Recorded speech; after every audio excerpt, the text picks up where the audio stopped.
जब देखा तो वो ऐसे था जैसे कोई ऊंट ज़िबा किया हो, इतना खून, इतनी ब्लीडिंग।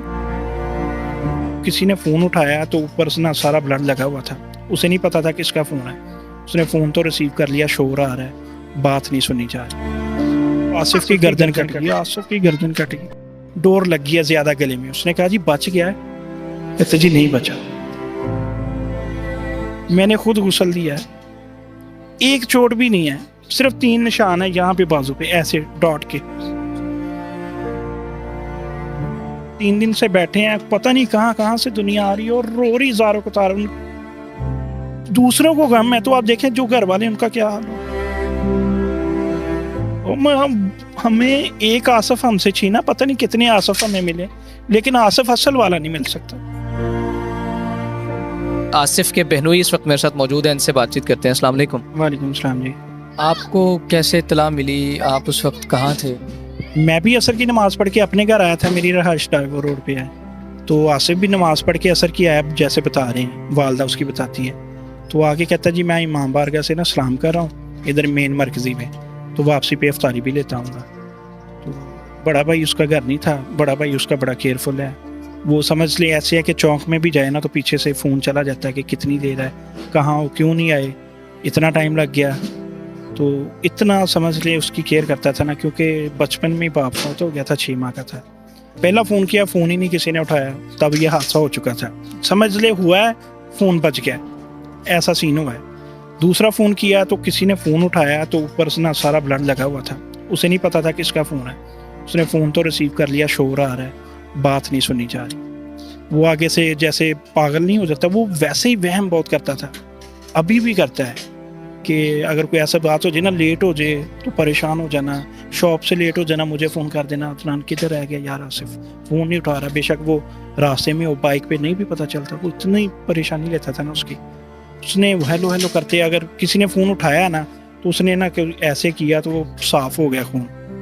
तो वो नाम आ गया यासर भाई। उसने कहा जी आप यासर भाई? उसने कहा जी हाँ जी।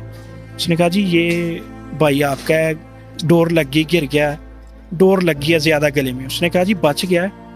कहते जी नहीं बचा। जब ये पता चला उसकी तो समझ लें बात ही ख़त्म हो गई ना।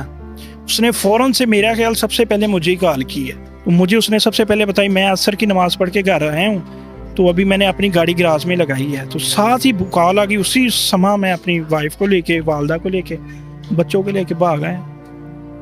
पता चला, मैंने 3 दफ़ा रास्ते में फ़ोन किया, बस यही कहा जी वो आसिफ की गर्दन कट गई, आसिफ की गर्दन कट गई। ये नहीं बताया कि वो फौत हो गया। हम उसी स्पीड से आ रहे हैं कि भाई पता नहीं कितनी चोट लगी है, कितनी नहीं। जब यहाँ पहुँचे आके देखा कि इतनी आवाम, कोई 1000, 1500, 2000 का मजमा, रोड भरा, ब्लॉक रोड, सिंगल रोड पे हम 1 में आए हैं। मिसेज मेरी साथ में, वो परेशान, न डाल, वो गिर गई, रोज़े की हालत है। जब देखा तो वो ऐसे था जैसे कोई ऊंट ज़िबा किया हो, इतना खून, इतनी ब्लीडिंग।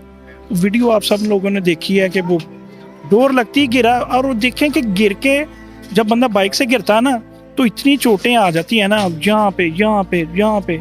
कम से कम ये 2 पॉइंट ना गिर जाए बाइक से तो लाजमी होते। मैंने खुद गुस्ल दिया है, एक चोट भी नहीं है, सिर्फ 3 निशान है यहाँ पे बाजू पे, ऐसे डॉट के। तो गर्दन बिल्कुल नहीं है, सर तन से जुदा है। ये हाल है। मैं यहाँ से स्टिच करवाया मैंने खुद, पोस्टमार्टम ऑफिस में मैं साथ था।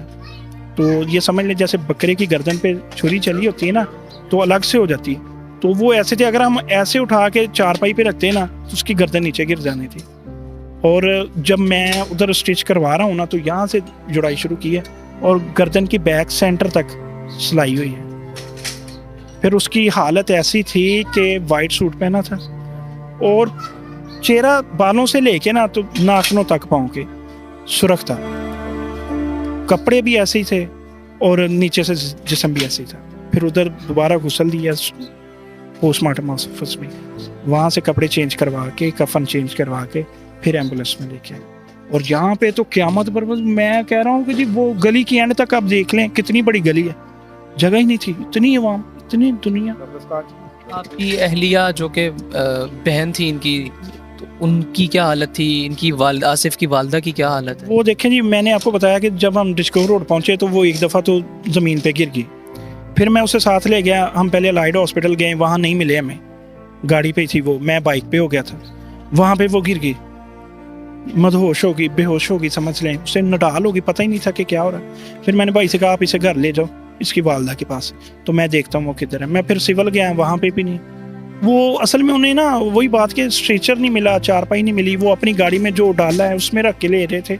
उन्होंने थाना जंग बाजार से, कहते जी मुझे बाद में बताया डीएसपी साहब ने कि वहाँ से चारपाई ली, उस पर रख के लेके आए।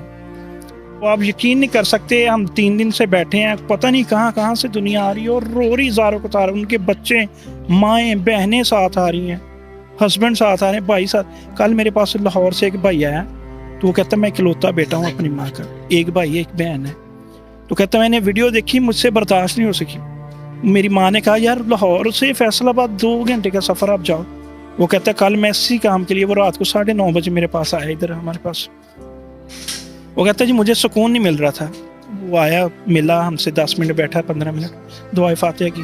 कहता जी अब मुझे कुछ सुकून हुआ है, अब मैं सांस ले सकता हूँ उस टाइम। ये दूसरों को गम है, तो आप देखें जो घर वाले उनका क्या हाल होगा। फिर उसके बाद कल एक बच्चा है, वो कहता जी मैं एम्ब्रॉयडरी का काम करता हूँ। वो तकरीबन होगा 17-18 साल का, 20 साल होगी। वो इधर आके रोने लग गया, उसने किसी से नहीं मिली, दुआ भी नहीं की, ज़ारों को तार रो रहा।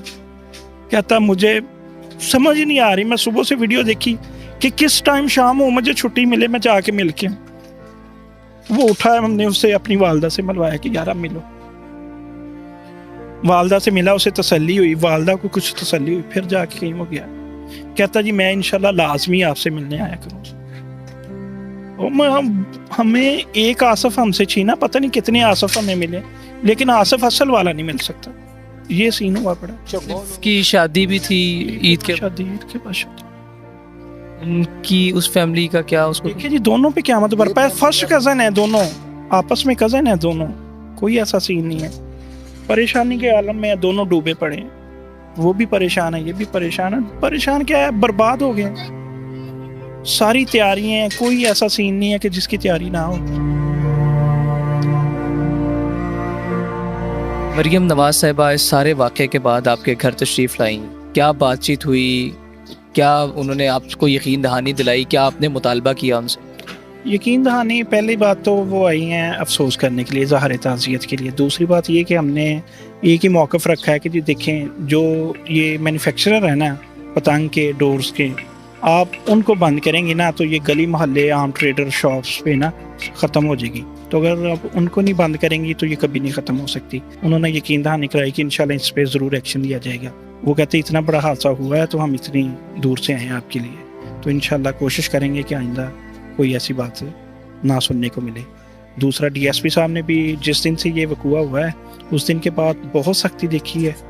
पतंगबाजी नहीं कोई इतनी देखी हमने, सख्ती तो बहुत हुई है, लेकिन क्या फ़ायदा तब हुई है जब सारा मामला ही ख़राब हो गया। अब तो जा चुका है आसिफ।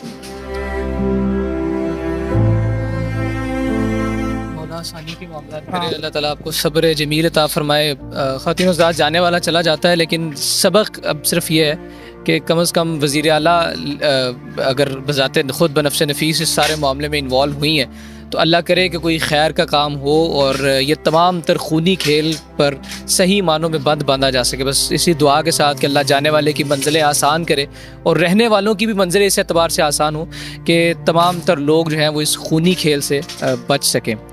इलाही आमीन। इजाज़त दीजिएगा, अल्लाह हाफ़िज़।